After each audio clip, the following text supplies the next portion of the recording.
Kodanad estate கொலை கொள்ளை வழக்கில் 500 பக்க குற்றப்பத்திரிகை தயார் செய்யப்பட்டுள்ளதாக நீலகிரி மாவட்ட காவல்துறை கண்காணிப்பாளர் தெரிவித்துள்ளார். நீலகிரி மாவட்டம் கோடநாடு எஸ்டேட்டில் கடந்த ஏப்ரல் மாதம் காவலாளி ஓம் பகதூர் கொலை செய்யப்பட்டு கொள்ளை சம்பவம் நடைபெற்றது.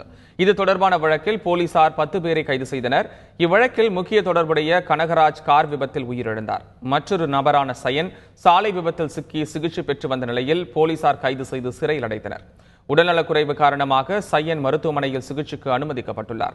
இந்நிலையில் கோடநாடு எஸ்டேட்டில் கணினி ஊழியராக பணிபுரிந்த தினேஷ்குமார் என்பவர் தூக்கு போட்டு தற்கொலை செய்து கொண்டார். இதனிடையே கோடநாடு எஸ்டேட் கொலை கொள்ளை வழக்கில் 500 பக்க குற்றப்பத்திரிகை தயார் செய்யப்பட்டுள்ளதாக நீலகிரி மாவட்ட காவல்துறை கண்காணிப்பாளர் முரளிரம்பா தெரிவித்துள்ளார்.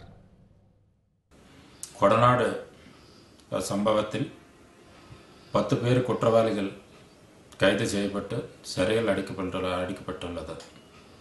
இன்னொரு ஒரு வாரம் 10 நாளுக்குள்ளே புலன் விசாரணை முடிச்சுட்டு குற்றப்பத்திரிகை தாக்கல் செய்யப்பட உள்ளது.